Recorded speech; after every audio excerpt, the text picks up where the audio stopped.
¿Qué es un editor y qué es un IDE? Seguramente te has hecho esta pregunta más de una vez. Seguramente incluso has confundido un editor con un IDE. Aunque si ya llevas tiempo en el mundo de la programación, estoy seguro que sabes muy bien las diferencias. Pero aún así te recomiendo quedarte hasta el final de este video porque te va a enseñar cómo explicárselo de una manera sencilla a nuestros amigos y amigas que comienzan en este hermoso mundo de la programación. Porque una de las preguntas más comunes que se hacen ellos es ¿con qué programa puedo escribir código? Eso te lo vamos a explicar en este video. Pero antes de pasar al tema, me gustaría invitarte mucho a la especialidad de programación que tenemos en EDEteam, que como tú puedes ver aquí consta de 8 cursazos. 8. El primero de ellos, 100% gratis, los 7 siguientes son premium, pero el primero es gratis. Así que puedes comenzar con el primero, aprendes a programar, te vuelves premium y luego continúas hasta volverte un ninja de la programación. Dicho eso, vayamos al tema de hoy. ¿Qué programa utilizas para escribir código? Cuando alguien empieza en este hermoso mundo de programar, ve que el profesor echa código y se pregunta, ¿qué programa utilizo? ¿Será que uso Word? ¿Será que uso bloc de notas? ¿Qué programa? ¿Google Docs? No sé, ¿no? ¿Qué programa puedo utilizar para echar código? Vamos a ver algunas características que debería tener el programa ideal para escribir código. En primer lugar, no debe tener formato. Negrita, cursiva, subrayado, color, no, nada de formato. Por lo tanto, cosas como Word o Google Docs, fuera, descartado. Segundo, debe tener resaltado de sintaxis. ¿Qué significa esto? Que cuando tú escribes código, el programa reconoce el lenguaje, o tú le dices está el lenguaje, da lo mismo. Lo importante es que sabiendo el lenguaje, puede colorear el código para resaltar ciertos elementos que te ayudan a leer el código. Si no colorea el código, no te ayuda, no es buena idea. Por lo tanto, bloc de notas, pa' afuera.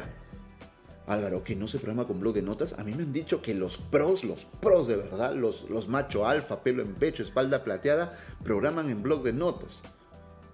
Mentira. Mentira, ese es un mito que no debes creer. Es muy tonto, es como ponerse a abrir una lata con una piedra, ¿no? Habiendo un abrelatas, habiendo una herramienta adecuada, empezar a chancar como loco, como cavernícola. No, hay herramientas adecuadas.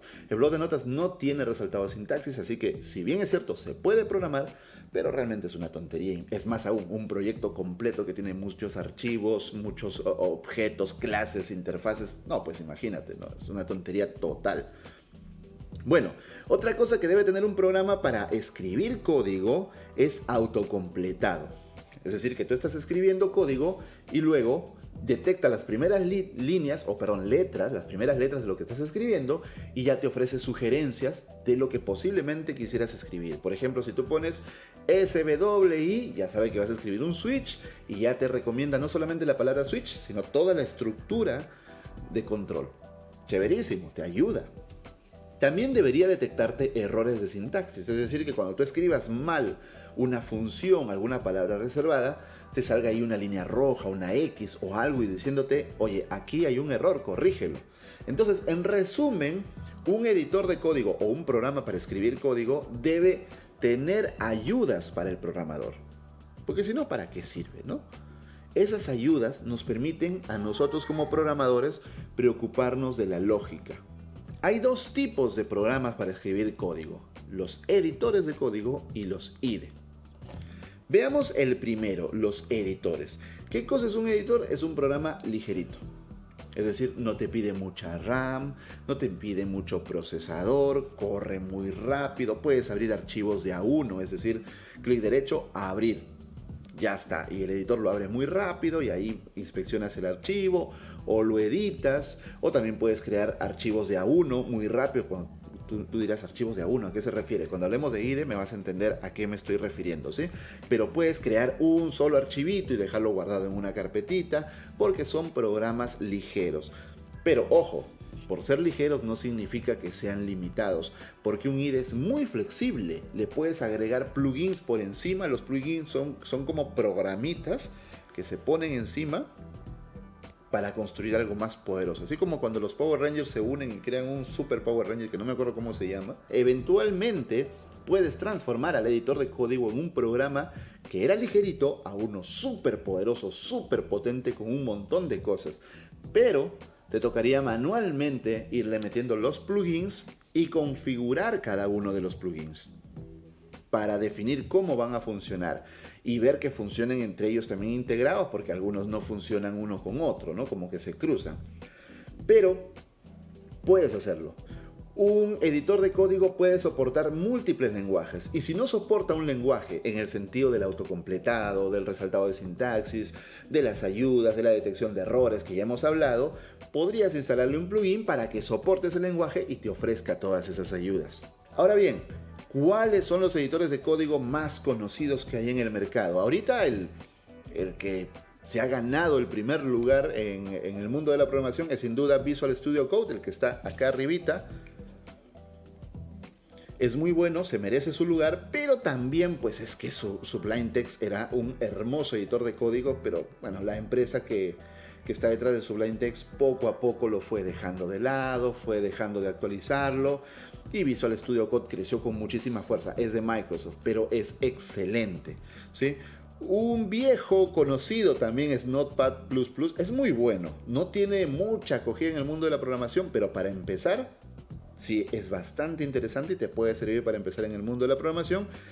Vim, wow, hablar de Vim es ya cosas mayores. Tenemos un mini curso de Vim aquí en el canal de YouTube con el tío Alexis Lozada, lo puedes ir a buscar después de este video, porque Vim es un editor súper poderoso, pero también muy complejo de aprender, porque todo se hace a través de comandos y se hace a través de terminal. Pero si quieres aprender Vim o te han hablado de Vim, busca aquí en EdTeam el mini curso de Vim. Seguramente tú preguntarás, Álvaro, a mí me han hablado de Brackets. Brackets está muerto, o sea, olvídate de Brackets. Atom no está muerto, pero Atom es de GitHub, Microsoft compró GitHub y ya sabemos lo que hace Microsoft con lo que compra, ¿no? Lo deja abandonado o lo unifica con sus productos, así que creo que también deberíamos decirle adiós a Atom, porque Visual Studio Code es el proyecto de Microsoft. Mi recomendación, Visual Studio Code, muy fácil de usar, se actualiza muy seguido y le puedes meter muchísimos plugins que lo pueden volver súper poderoso. Ahora, la siguiente opción es un IDE. IDE viene de Integrated Development Environment. Para ponerlo en español sería un entorno de desarrollo integrado. Ojo que cada palabra tiene su significado. Entorno de desarrollo integrado. Entorno, no todo un ambiente, todo un espacio para trabajar. De desarrollo es toda la creación de un producto integrado. Acá está la clave, integrado. Es decir, que tiene muchas cositas, muchas herramientas. Por eso es que aquí le hemos dibujado la cajita de herramientas. Tiene muchas herramientas, pero integradas entre ellas. Es decir, es como el editor de código al que le has metido 50 plugins, pero te has tomado muchísimo tiempo en configurarlos uno por uno para que se integren y funcionen bien uno con otro y se comuniquen entre ellos. Básicamente es algo así para que te hagas una idea. Es decir, el IDE es un editor y encima tiene muchísimas herramientas, muchísimas ya configuradas. Ya tú no tienes que preocuparte de configurar ninguna porque ya tiene todo y que se integran entre ellas. ¿Para qué? Para que tú puedas crear un proyecto de inicio a fin. De inicio a fin. No están enfocadas en archivos. ¿Te acuerdas que yo te decía que con un editor tú puedes hacer doble clic derecho a un archivo y crear un archivo, leer un archivo, editarlo, o tú puedes crear nuevos archivos? Los IDEs, si bien es cierto, puedes hacer lo mismo también, pero no están enfocados en archivos, están enfocados en proyectos completos. Y los proyectos completos no son un archivo, son varias carpetas, varios archivos, varios contenidos y que se trabajan en grupo. Entonces un IDE está pensado en toda la estructura de un proyecto y obviamente es bastante más pesado que un editor. Hay IDEs que sí te van a pedir bastante máquina, bastante RAM, bastante procesador. Por ejemplo, Android Studio, ¿no? Que es uno de los clásicos que te tumba los procesadores, te tumba la memoria RAM. Y es que es un IDE, es más poderoso. Un IDE lo que tiene es principalmente la estructura completa de un proyecto. Por ejemplo, Android Studio es un IDE para programar para Android. Entonces tú abres Android Studio, tú creas un nuevo proyecto, no es como crear archivos, sino creas un nuevo proyecto y ya te trae toda la estructura del proyecto, toda. O sea, ya no tienes que estar tú creando las carpetas, sino que toda la estructura la crea automáticamente el IDE porque está pensado para un proyecto. Adicionalmente, como ves ahí, tiene todas las herramientas integradas. Por ejemplo, tiene un compilador para los lenguajes compilados, tiene un emulador en el caso de Android Studio, un emulador de Android ya ahí mismo para que tú puedas ver cómo va quedando lo que estás desarrollando. Tienen terminales, se integran con control de versiones, con Git. Y otra cosa en la que brillan los IDEs y en la que sufren un poco los editores de código todavía es en la refactorización. ¿Por qué? Porque los IDEs indexan todo el proyecto. Si tú estás comenzando, seguro te preguntarás qué cosa es refactorización. Básicamente se trata de cambiar los nombres de variables o de clases o de funciones a lo largo de todo el proyecto. Porque, por ejemplo, vamos a suponer que tú quieres cambiar una variable, pero esa variable no solamente está en este archivo, sino que está en 20 archivos, se está invocando a lo largo de todo el proyecto. Entonces buscar uno por uno es un drama. Pero si no los encuentras en todos los archivos, se va a romper el proyecto, no va a funcionar. En los editores es bastante más complejo hacer esto. Pero en un IDE, como todo el proyecto está indexado, es decir, se hace un recorrido inicial por todo el proyecto y cada vez que abres el proyecto, que lo modificas, se vuelve a recorrer todo el proyecto. Entonces tú cuando cambias una variable o un nombre de función o una clase, etcétera, automáticamente se cambia a lo largo de todo el proyecto, evitando que haya conflictos. Eso es una maravilla de verdad que tienen los IDEs. Y por todas estas características, los IDEs están pensados en lenguajes específicos, no como los editores que se pueden utilizar para múltiples lenguajes, sino que como un IDE está especializado en un tipo de desarrollo, se especializan en ciertos lenguajes. Algunos de los IDEs más conocidos son, por ejemplo, Eclipse, un viejo conocido en el mundo de Java. Toda la suite de JetBrains, IntelliJ IDEA es quizás el más conocido, pero JetBrains crea IDEs para muchos lenguajes, ¿no? WebStorm para web, PHP Storm, PyCharm, Golang, RubyMine, etc. Son muchos los IDEs de JetBrains. Incluso Android Studio, que es el IDE que se utiliza para programar en Android, está basado en IntelliJ IDEA. Muy interesante. O Visual Studio, que es el IDE de Microsoft para trabajar con toda la familia de aplicaciones de Microsoft.